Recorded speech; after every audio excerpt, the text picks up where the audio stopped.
At my sister's wedding, Mom barked.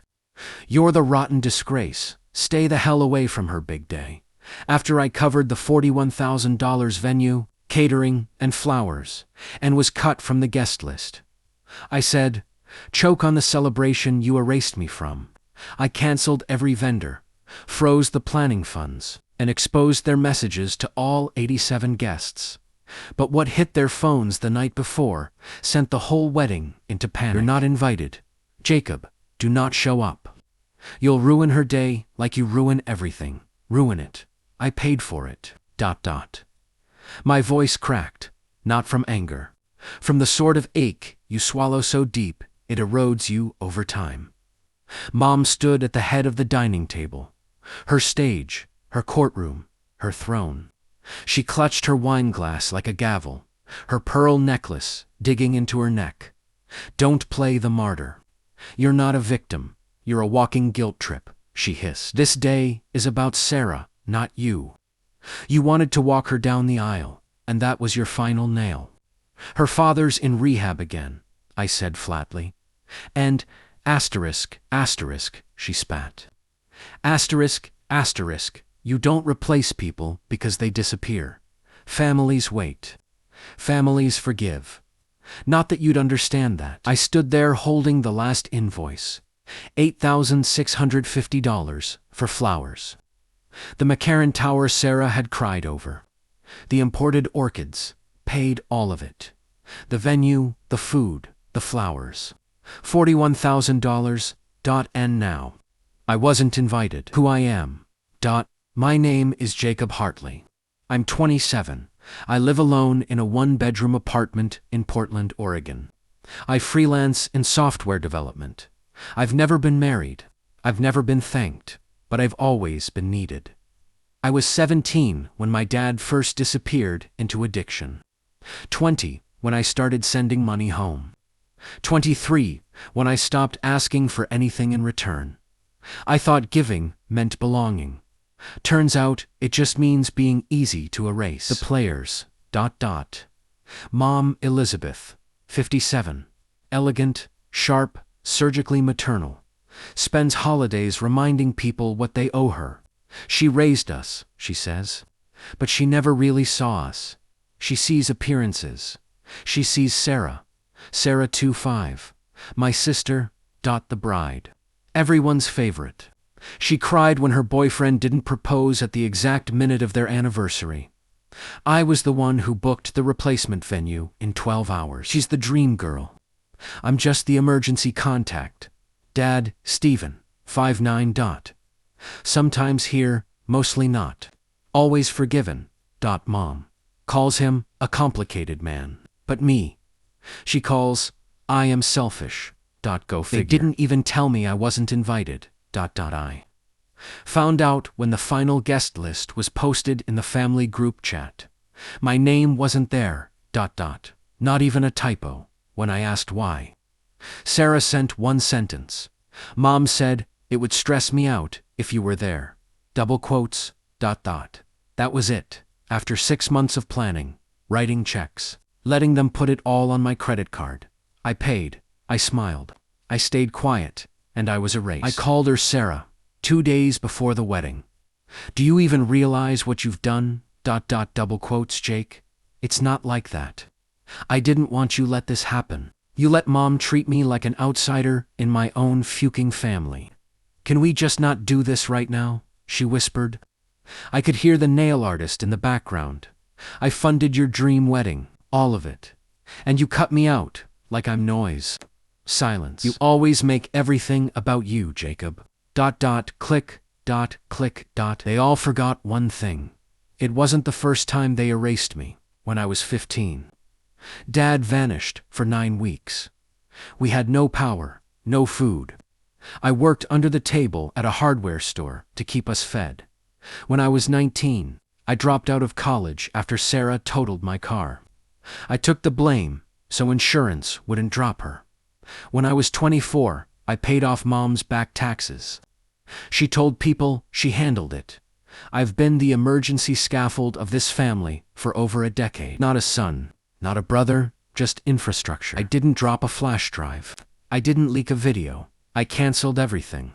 I froze the event account, the one under my name. I withdrew the remaining $17,000 and issued full cancellations, venue, catering, floral, DJ, photographer, I didn't just pull the plug.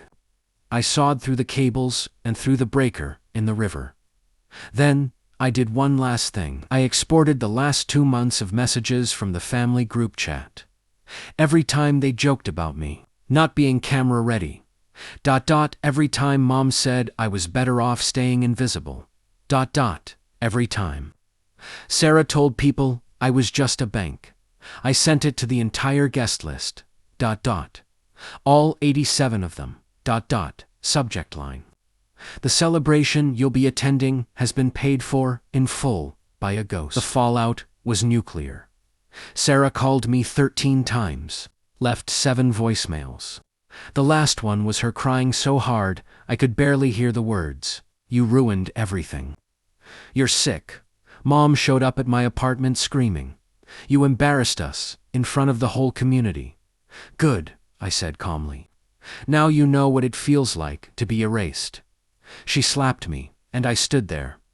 Unmoving. Unforgiven. And finally, okay with that. I haven't spoken to them since.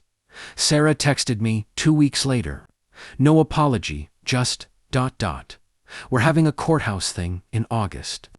No need to come. No need to come. Imagine that, but something changed in me. I stopped waiting for their love, like it was mail lost in transit. I got a call from Aunt Maggie, my dad's sister. She said, "I saw what you did. It was brave. She invited me to Thanksgiving, the first real invitation I've had in years. I said yes. Not because I need a seat, but because I've finally learned when to stop offering mine. Not a happy one, a real one. I didn't cry after I pulled the plug on the wedding. Not when Sarah's voicemails came through. Not when Mom screamed outside my door. Not even when the last vendor confirmed the cancellation. I sat on my apartment floor, barefoot, surrounded by empty takeout containers and vendor receipts. The silence after years of being useful was foreign. Not peaceful, not painful, just empty. But I wasn't broken. I was finally clean of them. I used to think love was something you earned through exhaustion, that if you just worked hard enough, paid for enough, kept the peace long enough, eventually, the people you love would love you back. That's a dangerous lie. Love isn't debt. And family doesn't mean forever if it costs you your self-worth. In the weeks that followed, I expected guilt to come roaring in. But it didn't, single quotes, What came instead was clarity. I saw how deeply I'd mistaken function for connection. How every birthday gift I sent was met with silence. How every crisis I cleaned up was followed by a shrug. How I spent $41,000 on a wedding that didn't have room for my name on the seating chart. And the saddest part, they didn't even think they did anything wrong. I told myself I'd forgive them. Eventually, But forgiveness isn't a blank check. It doesn't mean pretending none of it mattered. It doesn't mean inviting them back into a seat at a table they burned. It just means I'm done carrying it. I moved to Seattle in June. New apartment, new people. No history tied around my neck. I got a cat. His name's Murphy. He doesn't ask for much. I picked up boxing again. Something about hitting a bag without apologizing for it feels honest. Sarah eventually got married. Courthouse wedding, from what I heard. No flowers. No tower of macarons. I wasn't invited. And for the first time, I didn't ache over that. I ache for the boy I used to be. The one who stayed quiet in the face of cruelty because he didn't want to lose what little love he thought he had. But I don't ache for me anymore. That boy's gone. And in his place is someone I never thought I'd get to be. A man who doesn't beg to be included. One night a few weeks ago, I got a text from Dad. Heard what happened. You okay? That's all it said. ... It was the most responsible thing he's said in years. I didn't text back. Not out of spite, but because I knew where that road went. ... And I've walked enough dead-end paths for one lifetime. I used to think walking away meant quitting. Now, I know it means choosing peace over performance. I stopped auditioning for a role one.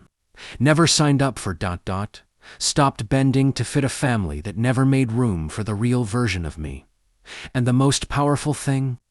I didn't get revenge. I got freedom. And one day, maybe I'll forgive all of it. But today, ... I forgive myself. For staying too long. For giving too much. For mistaking crumbs for care. And if my phone rings tomorrow with an apology, I'll listen. But I won't go back, because I'm finally moving forward. Not out of bitterness, but because I've finally learned that love without respect is just control. With good PR, and I'm done being controlled. If you've ever been the invisible sibling, the giver who's only seen when your wallet opens, this story is for you. Family betrayal cuts deeper than any stranger ever could, because it comes from people who were supposed to protect you. But here's the truth. Choosing yourself isn't selfish, it's survival. Saying no after years of yes is rebellion and healing. Let's talk. What would you have done in Jacob's shoes? Have you ever been cut out of something you built? Drop your story in the comments. Let's make this space real. Would you cancel the wedding, freeze the money, walk away quietly? Subscribe if this hit you somewhere raw. Turn on notifications. More true family stories are coming. And remember, ... revenge isn't always loud. ... sometimes it's just finally choosing peace and letting them panic in your silence.